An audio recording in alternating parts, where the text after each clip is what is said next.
Welcome to Swetlana AI Podcast. This is episode 219. Great to be here. Today, we're diving into a really fascinating collection of sources you sent us.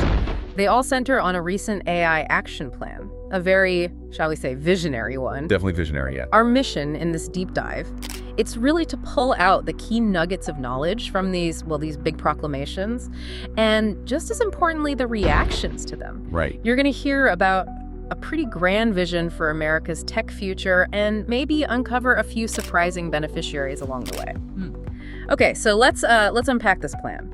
The first big thing, coming from the White House source, is how clearly this strategy aims for, and I'm quoting, unquestioned and unchallenged global technological dominance in AI. Doesn't get much clearer than that. No kidding. It's presented as a transformative strategy, and the president himself, speaking at this summit, they even had God Bless the USA playing quite the backdrop for tech policy, wouldn't you say? Yeah, quite the fanfare. He declared America has to reward innovators with a green light, not strangled with red tape.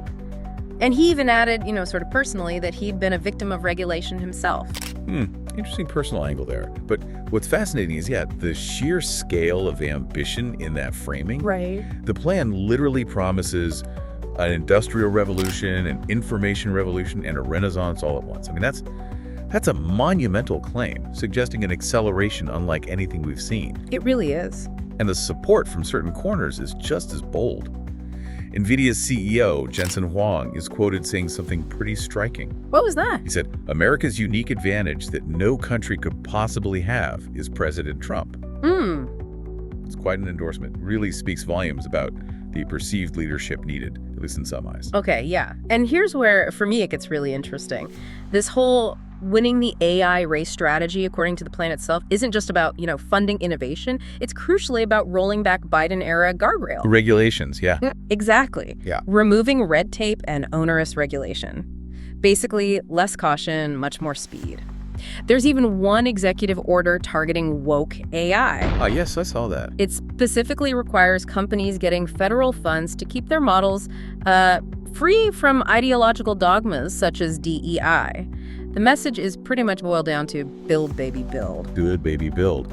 And if we connect that to the bigger picture, you see, it's not just about the software, is it? No, not at all. The plan also pushes promoting American AI exports and, maybe quite significantly, easing environmental rules and expediting permits, especially for, power-hungry data centers. That's a key point. So it raises an important question for you listening right now.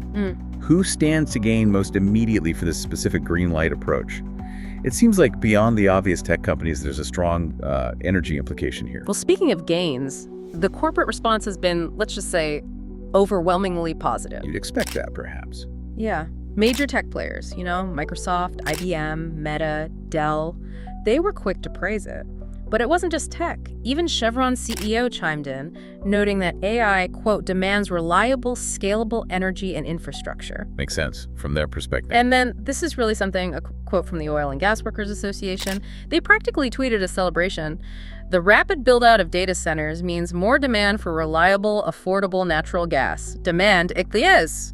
Drilling, jobs, dang. Thank you at POTUS. Wow, that's very direct. Drawing a straight line from AI to drilling. Incredibly direct. And it's worth remembering this comes after tech companies spent tens of millions lobbying lawmakers just before this. The pieces, they seem to fit together pretty neatly, don't they? They do seem to align, yeah.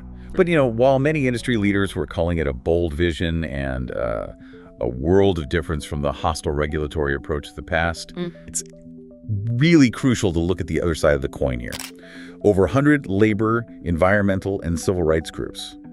They didn't pull any punches. They issued their own People's AI Action Plan. Okay, what did that focus on? They stressed the need for, quote, relief from the tech monopolies. And they explicitly warned against letting big tech and big oil lobbyists shape the rules. So, a very different perspective. Completely. They're pushing for a framework that puts public interest and safeguards first, rather than just, unchecked corporate growth. It highlights a really clear split in how people see AI's future. So pulling this all together, what does it mean for you, the listener? You've got this AI action plan. It's presented as the ultimate path, really, to global dominance, no holds barred, Right. celebrated by a powerful industry that seems eager for less regulation and faster build-out. And then on the other side, you have these serious concerns being raised about whose interests are really being served. Exactly. And what the potential costs might be, societal, environmental, in this big race to the top. It definitely paints a vivid picture of the different forces at play. It certainly does. And this, I think, raises an important final question for you to consider.